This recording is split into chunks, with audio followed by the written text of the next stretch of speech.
Alors, j'ai échangé avec mon épouse avant cette prédication, mais je n'ai pas validé à 100% ce que je vais dire avec elle. Donc, vous permettez que je lui parle avant que vous lui parlez, si vous voulez bien. Okay? Elle n'est pas là maintenant, elle est avec les enfants, je pense. Cette semaine, j'ai commencé à travailler de façon sérieuse ce texte que nous avons sous les yeux, Matthieu 19, et c'était mardi où je me suis mis avec quelques heures de réflexion là-dessus. Mais j'avais 2 réunions en fin de matinée. Ensuite, à midi, je n'avais pas de réunion. Et je me suis dit que j'avais le temps, après la 2e réunion, de passer vite fait à Colruyt, faire quelques petites courses avant de rentrer chez moi. Et j'envoie un mot à madame en lui disant que je comptais faire cela et qu'elle pouvait me dire si elle voulait, si moi je prenne quelque chose à Colruyt, parce que souvent ce n'est pas moi qui fais ça. C'est dans notre couple, ça fonctionne comme ça. Elle ne m'a rien dit et je rentre un peu plus tard et je n'ai toujours pas de nouvelles de sa part. J'avais cru, moi, qu'on allait manger un bout à 2 et c'est une chose plutôt rare pour nous de faire cela. Mais elle, sans me le dire, elle est passée en même temps dans un autre Colruyt, en fait. Après un rendez-vous qu'elle avait sans me le dire. Ça arrive. Et elle est passée quelque temps avec cette autre personne, un autre rendez-vous. Et oui, quelques articles donc étaient achetés en doublon, il faut le dire. Un peu frustrant, mais ça arrive. Il faut dire que parfois la communication n'est pas toujours en haut de la liste de madame. Et la patience n'est pas toujours tout en haut de la liste du monsieur. Donc je mange un bout seul et vers 14 heures, elle m'appelle. Après avoir terminé d'autres courses ailleurs, elle. Je lui fais connaître de manière très douce, bien entendu, ma légère frustration en ce qui concerne un certain manque de communication. On rigole un peu sur les doublons achetés à Colruyt et elle me dit qu'elle rentrera d'ici peu. Elle me demande sur quoi j'ai travaillé ce matin et je lui réponds le divorce. Alors j'appelle ça le sens d'humour de notre Dieu. Et bien sûr, j'avais tort de dire cela, car en travaillant en Matthieu 19, je ne travaillais pas le divorce, car le sujet principal, ce n'est pas le divorce, mais le mariage. C'est le mariage que Jésus veut préserver, pas le divorce qu'il cherche à encourager. Nous venons dans l'Église de terminer le chapitre 18. On y était pendant plusieurs semaines. Un chapitre consacré à un enseignement un peu prolongé de Jésus à ses disciples au sujet des valeurs clés de ceux qui participent à son royaume. Mais vous verrez là, dès le début de notre texte ce matin, que Matthieu maintenant nous fait sortir de ce moment prolongé d'enseignement de Jésus. Verset 1, lorsque Jésus eut fini de prononcer ces paroles, il quitta la Galilée et alla dans le territoire de la Judée. Là, il continue son ministère auprès de la grande foule, pas uniquement auprès de ses disciples. Continue donc à témoigner de sa mission de restauration de l'être humain, à part ces miracles qu'il effectue. Et dans ce cadre plus public, il y a ceux qui cherchent à le lancer le piège. Des pharisiens, selon le verset 3, qui lui posent cette question. Est-il permis à un homme de divorcer de sa femme pour n'importe quel motif? Ils n'ont pas en tête de vouloir honorer Dieu avec cette question. Ils veulent semer le trouble.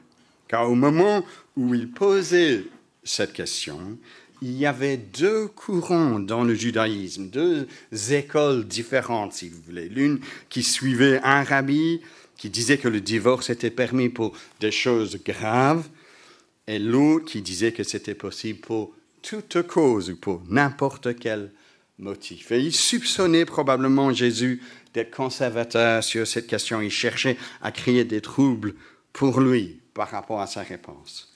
Mais Jésus n'a pas d'intérêt à renforcer leur point de vue, leur positionnement sur un débat assez technique à l'époque.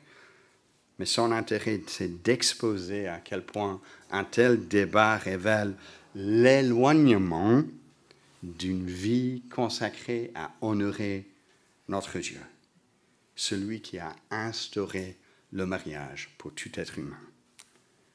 Et ça nous mène à notre premier point. Vous allez voir ça sur le livret, si vous avez cela, ce morceau de papier au milieu, il y a un plan de ce que nous allons voir ensemble. Le mariage est une union faite par Dieu, préservons-le. Le mariage est une union faite par Dieu, préservons-le. Verset 4, il répondit, « N'avez-vous pas lu que le Créateur, au commencement, a fait l'homme et la femme, et qu'il a dit, c'est pourquoi l'homme quittera son père et sa mère et s'attachera à sa femme, et les deux ne feront qu'un. Ainsi, ils ne sont plus deux, mais ne font qu'un. Que l'homme ne sépare donc pas ce que Dieu a uni. » Le mariage, chers amis, Jésus le dit ici, vient de Dieu. Il est créé par Dieu. Lorsqu'un homme quitte sa famille et s'attache à sa femme, les deux ne feront qu'un. Une seule nouvelle entité ou unité sociale et familiale autour de laquelle notre société a toujours circulé jusque-là, continue à circuler aujourd'hui, bien entendu avec des expressions culturelles et cultuelles différentes. Mais ce n'est pas ici une union ontologique, on peut le dire, au niveau de l'être dont Jésus parle. Non, dans mon mariage, moi, je reste Steve Orange. Et mon épouse, elle reste Dawn. Dawn Hegarty, c'est son nom de famille, si ça vous intéresse. Même si parfois, c'est vrai, l'un ou l'autre aimerait que ça devienne une union ontologique. Comme ça, on n'achètera plus des doublons à Colruyt. Mais c'est une union, néanmoins, que ce soit une union sociale, familiale. Le mot est souvent employé par des théologiens pour désigner ceci, c'est une alliance, un accord entre deux personnes qui implique des engagements solennels, qui demandent des conséquences au cas où l'un ou l'autre rompt de tels engagements. Au lieu donc d'être des unités différentes, il n'y a qu'une seule créée par Dieu. D'où vient l'exhortation de ne pas séparer ce que Dieu a uni. Et si vous êtes mariés ce matin, ce n'est pas simplement donc un arrangement entre deux personnes, jusqu'à ce que cet arrangement ne convient plus à l'un ou à l'autre, ou même aux deux. Non, c'est une alliance dont Dieu est témoin. Dieu vous a unis. On monte bien sûr d'un cran lorsque nous réfléchissons de la sorte, n'est-ce pas? C'est la volonté de Dieu que votre mariage ne soit pas rompu. En Belgique, plus d'un mariage sur deux termine par le divorce. Et cela, savez-vous, est relativement peu ce taux-là par rapport à l'Europe dans son ensemble. Une telle réalité se ressent évidemment aussi dans notre Église, dans l'Église chrétienne. J'ai essayé brièvement cette semaine de calculer par rapport aux différentes unités familiales qui se trouvent dans notre Église, parmi nos membres, juste pour avoir une idée. Et il me semble qu'environ, peut-être juste un peu plus bas que ceci, un quart de ces unités familiales ont été touchées par le divorce. Moi-même, dans ma famille, j'ai des parents divorcés. Nous vivons à une époque où il y a des conséquences dans nos églises par rapport à cet enseignement que nous voyons dans ce texte. Donc, avant de nous adresser directement à la question des exceptions éventuelles à cette règle, au péché grave au sein du couple, prenons un moment pour cogiter cette exhortation de ne pas séparer ce que Dieu a uni. Et donc ici, je vise tout le monde. Je ne vise pas uniquement, chers amis, ceux qui sont mariés parmi nous. Je vise les ados qui réfléchissent petit à petit à l'intimité, à un avenir dans ce sens. Je vise les célibataires qui réfléchissent peut-être pendant un long moment déjà par rapport au futur. Et je m'adresse aussi aux mariés, mais aussi aux divorcés par rapport à votre potentiel futur. Nous avons tous besoin d'entendre ce que le Seigneur nous dit. Que nous soyons mariés ou que nous espérons l'être à un moment donné dans l'avenir. Que nous soyons célibataires et nous voulons simplement comprendre et soutenir ceux qui sont mariés. Pour le bien de leur mariage, mais pour le bien aussi de notre Église, chers amis. Alors, nous pouvons commencer, on aurait pu commencer, avec les effets du divorce sur la famille, sur les enfants, sur l'environnement même. Oui, réfléchissons, si vous voulez bien, qu'un point de vue de notre empreinte carbone, à quel point cela sera réduite s'il n'y avait pas de divorce. Divorce signifie 2 foyers, 2 voitures, 2 machines à laver, 2 chaudières, et ainsi de suite. Des effets, il y en a, mais ça, on n'ose pas en parler en public. Mais ce n'est pas, ceci dit, un avertissement des conséquences du divorce qui empêchent le divorce. Car nous pouvons partager, je pense, à juste titre, le regret à propos de certaines conséquences, tout en maintenant un positionnement que le divorce est hélas nécessaire. Pourquoi? Car la raison numéro 1 que nous entendons par rapport au divorce est celle-ci. Si l'amour n'y est plus, ce n'est que de l'hypocrisie de continuer dans un couple. C'est de vivre à ce moment-là dans le mensonge. C'est de ne pas libérer chacun afin de vivre de manière heureuse et épanouie par la suite. Comment la volonté de Dieu peut-elle être de vouloir enfoncer le malheur au sein du couple? C'est ça la raison principale pour le divorce. Et c'est de comprendre, chers amis, l'amour comme une quantité fixe.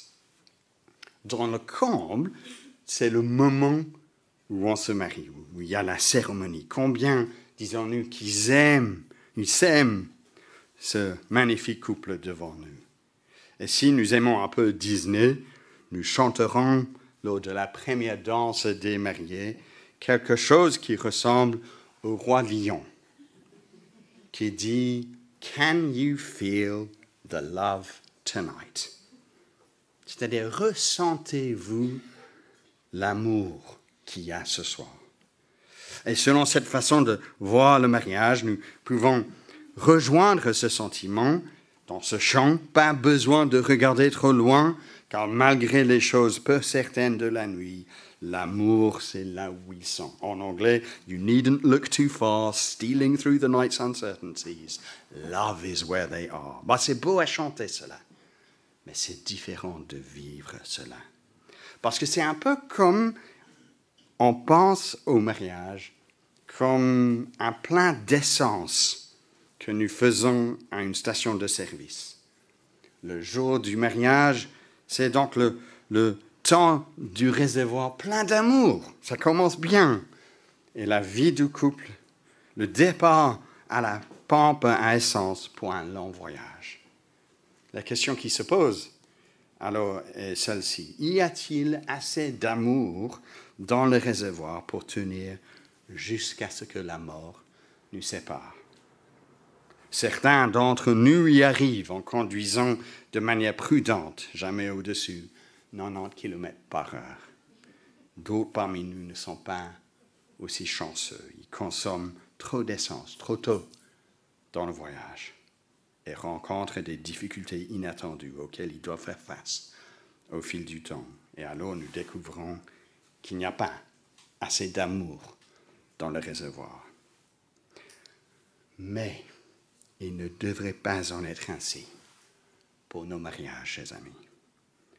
Tout d'abord, le mariage n'est pas une déclaration d'avoir, de posséder une certaine quantité d'amour pour l'autre. Non, c'est une promesse solennelle d'aimer dans l'avenir, quoi qu'il arrive. Car les sentiments laissés à eux seuls ne suffisent pas pour qu'un couple traverse l'avenir à deux. Non, il faut aussi une détermination à aimer, à un coup, à nous-mêmes, pour le bien de l'autre. Si nous roulons toujours sur l'amour que nous avions l'un pour l'autre au départ, alors à un point de votre parcours, il y a de fortes chances que vous allez rouler à vide. Mais l'amour, selon la Bible, se pratique, se construit. C'est juste que nous nous rappelons d'un texte tel que 1 Corinthiens 13, qui nous dit ceci par rapport à l'amour. L'amour est patient. Il est plein de bonté. L'amour n'est pas envieux. L'amour ne se vante pas. Il ne s'enfle pas d'orgueil. Il ne fait rien de malhonnête. Il ne cherche pas son intérêt. Il ne s'irrite pas. Il ne soupçonne pas le mal. Il ne se réjouit pas de l'injustice, mais il se réjouit de la vérité. Il pardonne tout. Il croit tout. Il espère tout. Il supporte tout. Voilà pourquoi un texte aussi négatif?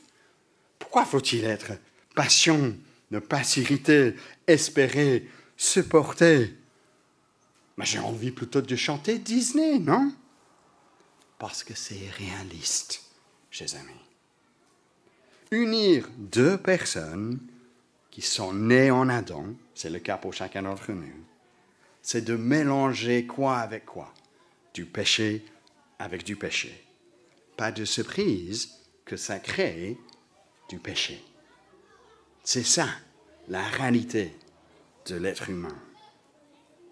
J'ai rencontré en fait cette semaine, et j'avais la joie de rencontrer, les deux couples de notre Église mariés pour la plus longue durée.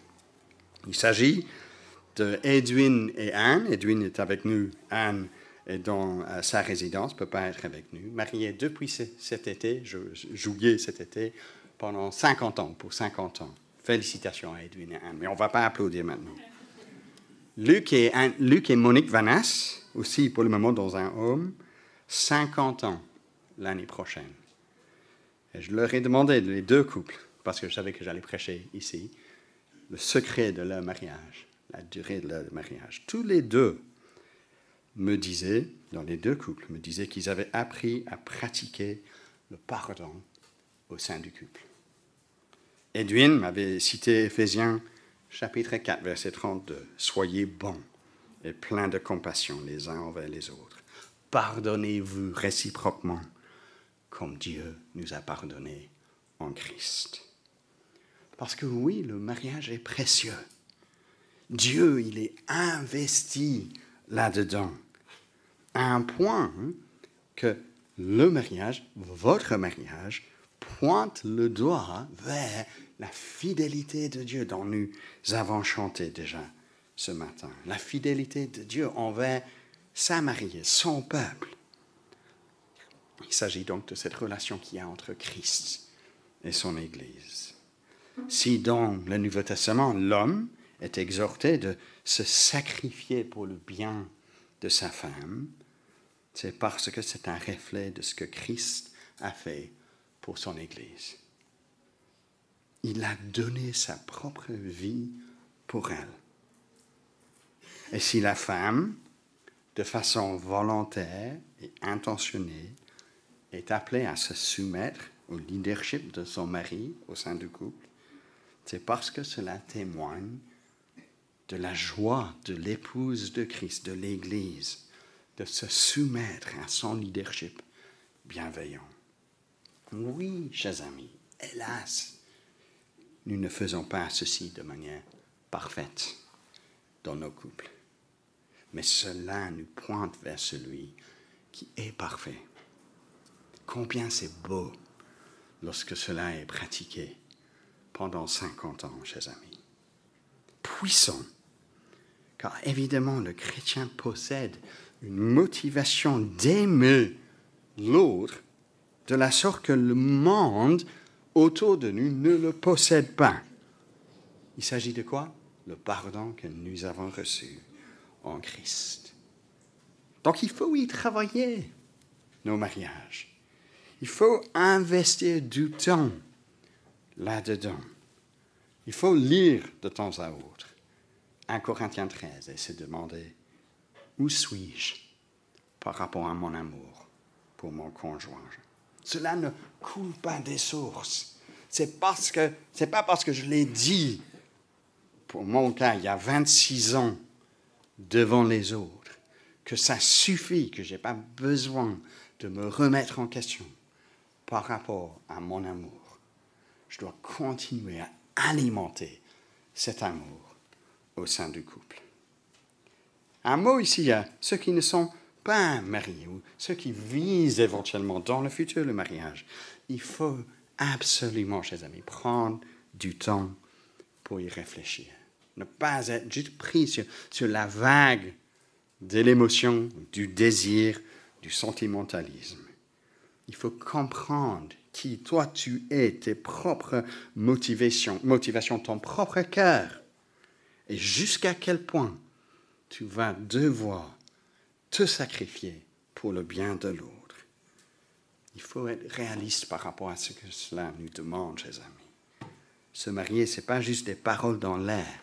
Ça compte ce que nous disons, parce que ça compte aux yeux de Dieu. Lorsque récemment un ami proche m'a cité des raisons plutôt égoïstes pour se séparer de sa femme, qu'il ne ressentait plus d'amour pour elle, quand malgré son souhait n'a pas pu s'adapter à ce qu'il voulait d'elle, elle ne consacrait pas suffisamment de temps à une activité qu'il désirait, lui, pour la famille. J'ai dû lui dire que je ne me souvenais pas d'avoir entendu de telles promesses au jour du mariage. J'avais plutôt entendu des promesses d'aimer, quoi qu'il arrive, de prendre soin de l'autre, dans les bons et les mauvais moments. Alors on termine ce point, chers amis, nous disons que l'homme ne sépare pas ce que Dieu a uni. Deuxième point, parce que nous devons aborder les versets 7 à 9. Le péché grave peut rompre le mariage. Évitons donc ce péché-là. Verset 7, pourquoi donc, lui dirent-ils, Moïse a-t-il prescrit de donner une lettre de divorce à la femme lorsqu'on la renvoie? Il leur répondit, c'est à cause de la dureté de votre cœur que Moïse vous a permis de divorcer de vos femmes. Au commencement, ce n'était pas le cas. Mais je vous le dis, celui qui renvoie sa femme, sauf pour cause d'infidélité, et qui en épouse une autre, commet un adultère. Bon, ici, la question posée parle d'un texte de l'Ancien Testament, Deutéronome, chapitre 24, les premiers versets de ce chapitre. Là où la loi de Moïse permet, en cas de quelque chose de honteux, que le divorce est permis. Pourquoi une telle exception a été donnée selon Jésus? Verset 8, à cause de la dureté de votre cœur. Pas la dureté de celui qui voulait divorcer, mais la dureté d'un point de vue de l'être humain dans son ensemble, où l'infidélité, malheureusement, est parfois pratiquée. Dans ce cas, et Jésus lui-même donne cette exception lorsqu'il dit, verset 9, sauf pour cause d'infidélité. Le divorce, et donc, selon moi, ensuite le remariage, est permis. Cela signifie que le divorce n'est pas toujours un péché.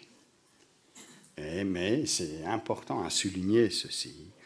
Lorsqu'il y a un divorce, cela témoigne que certainement le péché a eu lieu.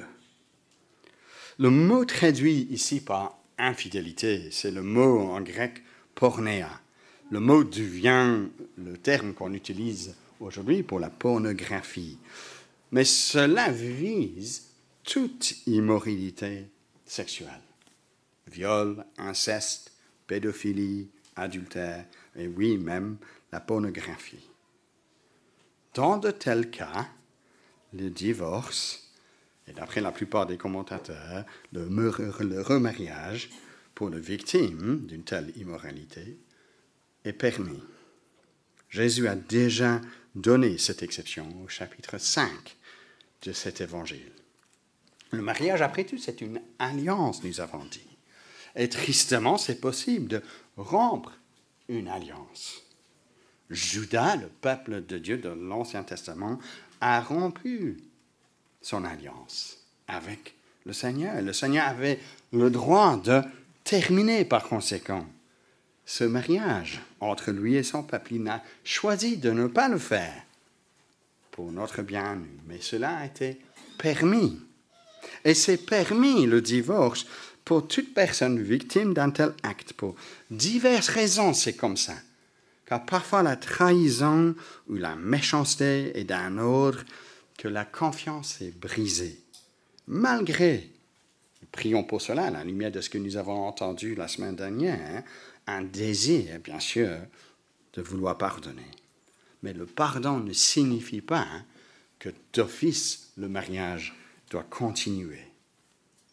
Nous ne devons pas ajouter à la peine d'une telle personne victime d'un tel acte en faisant croire à la personne que la réaction chrétienne devrait être de sauver le mariage à tout moment. Oui, ce n'est pas que le divorce doit avoir lieu. Parfois, merci Seigneur, un rétablissement est possible. J'ai des exemples en tête lorsque je dis cela. Mais parfois, ce n'est pas possible. Et la question se pose, donc, y a-t-il d'autres exceptions à part celles que nous voyons ici? Paul en mentionne une, lui, lorsqu'il écrit sa lettre aux Corinthiens, le chapitre 7. Lorsqu'il y a ce que nous appelons l'abandon de la part d'un conjoint non-croyant, une fois que le conjoint qui là est devenu chrétien, croyant en Christ, le croyant ne doit pas chercher, lui, à partir dans un tel cas, mais si son partenaire, son conjoint, lui, part, alors à ce moment-là, le croyant est aussi libre de se remarier. Donc, d'office, il y a deux circonstances. L'infidélité, l'immoralité sexuelle et l'abandon de la part d'un conjoint non-croyant. Y en a-t-il d'autres? Alors, certains diront qu'il n'y en a pas, car voici seules les exceptions que donnent les Écritures. Mais certains réclament, et je suis compté parmi le nombre, que Paul, lorsqu'il écrit 1 Corinthiens chapitre 7, évoque un autre texte de l'Ancien Testament, Exode chapitre 21, au verset 11, qui dit ceci en ce qui concerne les responsabilités d'un homme auprès de sa femme. Il ne supprimera rien à la nourriture, aux vêtements et au droit conjugal. Le refus d'entamer des relations sexuelles au sein d'un mariage ou le refus de pourvoir aux besoins matériels et physiques de sa femme représente également une violation délibérée, radicale de l'alliance matrimoniale. C'est difficile, je pense, de voir en quoi est-ce que l'immoralité sexuelle est plus grave, par exemple, que la violence conjugale.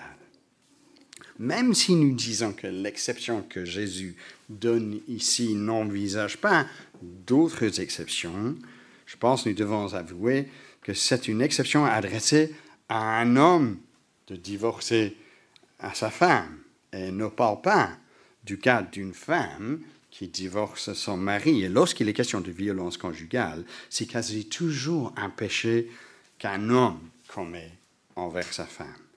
Donc, ce n'est pas une question à laquelle Jésus s'adresse directement. Est-ce que Jésus donne cette exception pour encourager le divorce? Non. Il la donne pour que nous évitions un tel péché. une telle dureté de cœur, là où le péché grave nécessite une séparation.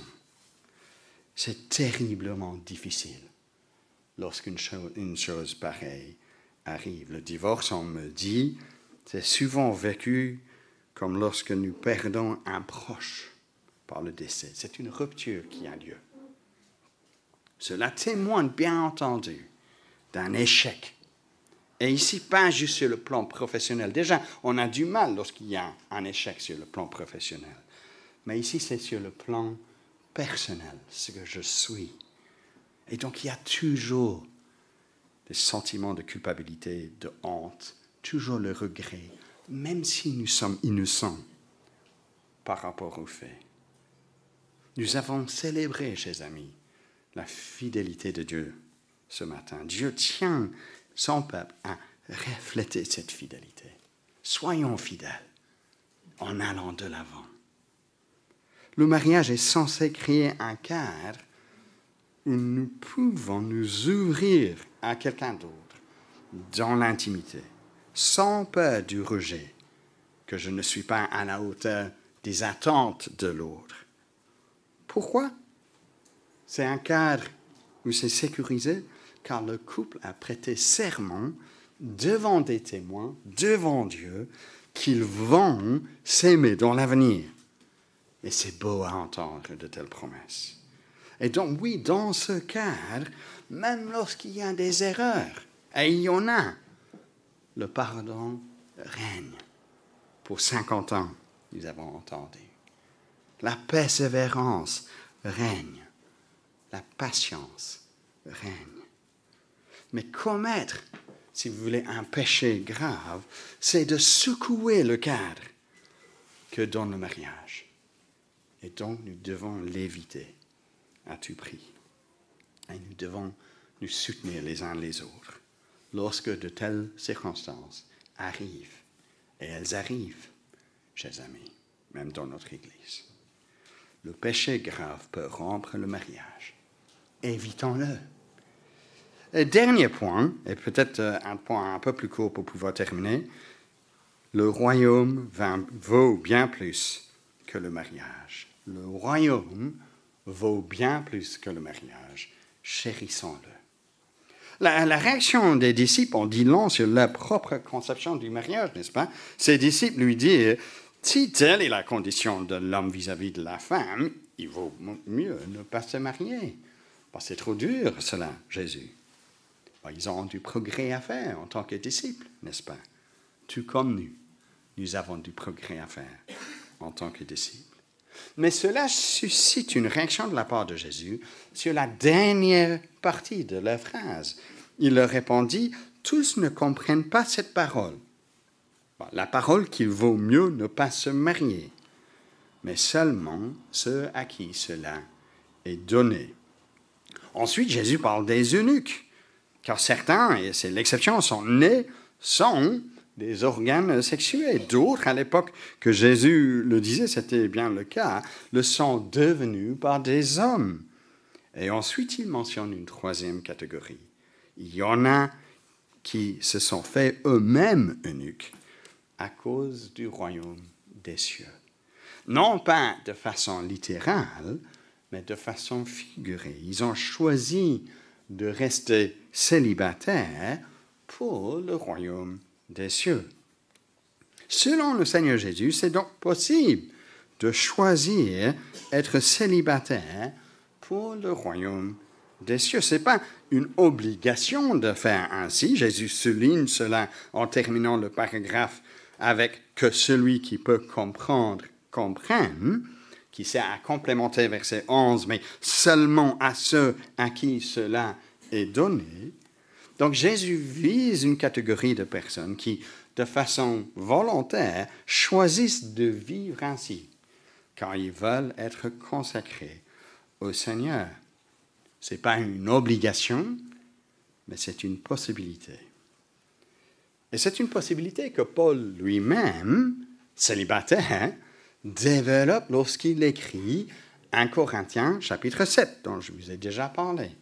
Voici ce qu'il dit dans ce chapitre au verset 32. Je voudrais que vous soyez exempts de soucis. Celui qui n'est pas marié a souci des affaires du Seigneur. Il cherche comment plaire au Seigneur. Mais celui qui est marié a souci des affaires du monde. Il cherche comment plaire à sa femme. Il est partagé. De même, la femme, son mari et la jeune fille ont souci des affaires du Seigneur, afin d'être sainte de corps et d'esprit. Mais la femme mariée a souci des affaires du monde. Elle cherche comment plaire à son mari. Alors, ce n'est pas ici que c'est mauvais, selon l'apôtre Paul, de plaire à ta femme ou à ton mari. Si tu es marié, nous avons déjà consacré du temps là-dessus, tu dois faire cela. Mais ici, Paul simplement soulève la possibilité de ne pas devoir se marier. Dans un sens, il dit cela est mieux. C'est ce qu'il dit, car servir le royaume sans contrainte est une bonne chose. Verset 35, je vous dis cela dans votre propre intérêt, non pas pour vous tendre un piège, mais pour que vous fassiez ce qui convient le mieux et que vous soyez attachés au Seigneur, son partage. Alors cela est une reproche, je pense, à nous, chrétiens évangéliques, si nous donnons encore l'impression au sein de notre assemblée qu'il y a quelque chose d'anormal de ne pas être marié si nous sommes adultes, et que c'est au mariage où il y a la joie et l'épanouissement dans la vie. Non, être célibataire pour le royaume des cieux, comme Paul il était, est quelque chose de précieux. Il y a une place pour cela parmi nous. Je me souviens toujours d'une conversation d'un frère ougandais avec un frère européen, là où moi j'ai étudié la théologie, et le frère ougandais insistait auprès de ce frère européen qui priait pour que ce frère célibataire trouve une femme. Il priait une fois publiquement devant tout le monde parce qu'il avait à cœur ce frère européen. Il faisait ça une deuxième fois, il faisait ça une troisième fois, et à ce moment-là, le frère européen a trouvé le frère ougandais. Il a dit, mon cher frère, merci de ne pas prier pour cela. Mais comment? C'est une bonne chose de trouver une femme, c'est ça ce qu'il te faut. Oui, mais je choisis, en tout cas pour le moment, d'être célibataire. C'est possible cela, vous savez. Et tellement cet autre frère avait du mal à comprendre cela, qu'il continue à dire, je ne vais plus prier en public, mais je vais continuer à prier en privé pour vous. Mais ce n'est pas parce que je suis célibataire aujourd'hui, et c'est le cas pour certains d'entre nous, que nous devons rester célibataires. Je suis libre de me marier. La plupart d'entre nous fera cela. C'est bien. Mais c'est un rappel, et dans le même chapitre, Paul le rappelle lui-même, d'exploiter nos circonstances présentes, là où je me trouve aujourd'hui, pour la gloire de Dieu, pour son royaume.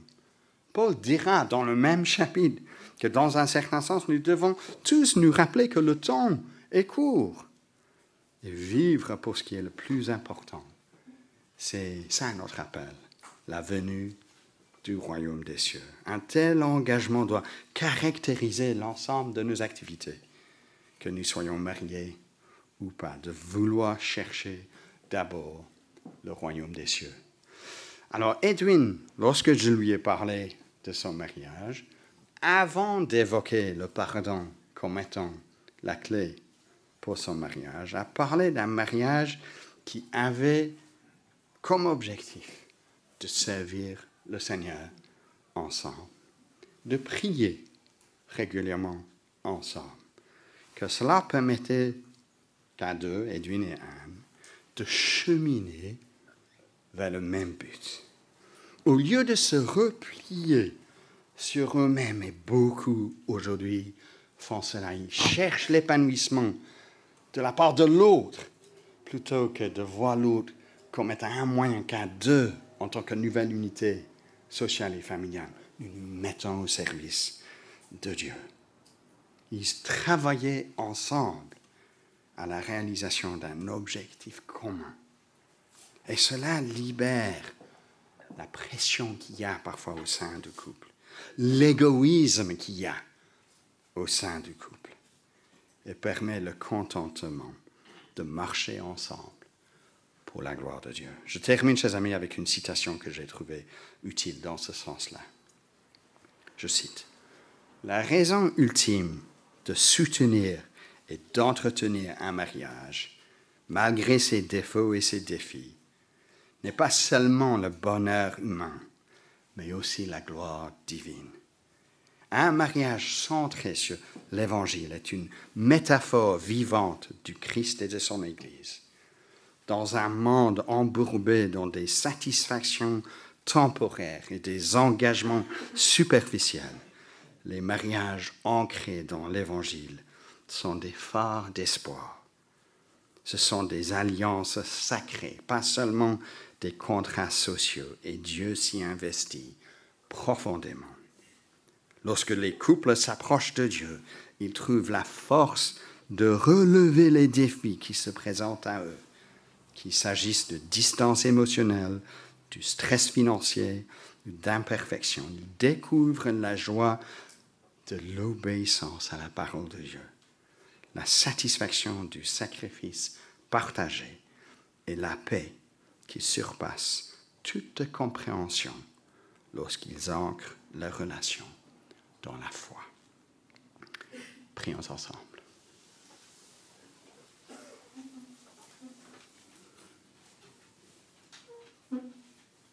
Combien, Seigneur, nous te louons pour ta fidélité envers nous, pour le pardon que nous avons reçu en Christ. Et combien nous t'implorons, Seigneur, que chacun de nos mariages ici représentés dans cette Église, dans le présent ou même dans le futur, puisse être un reflet de cette fidélité que tu as envers ton Église. Te prions de nous donner encore un nouvel élan de vouloir aimer nos conjoints respectifs, de travailler, de continuer à user de patience et de persévérance, de l'espérance, et de vouloir mettre en avant la gloire de Jésus-Christ. Et nous te prions, Seigneur, que nous soyons convaincus que c'est en Jésus-Christ que nous trouvons le pardon, même pour des moments ou des mariages qui ont échoué, que nous puissions être conscients que nous cheminons avec toi aujourd'hui et que tu as encore une disposition gracieuse envers nous si nous nous tournons vers toi. Et donc nous te demandons de nous encourager et de chercher de l'encouragement et de l'aide si nous en avons besoin. Te prions tout cela au nom précieux de notre Seigneur et Sauveur Jésus-Christ. Amen.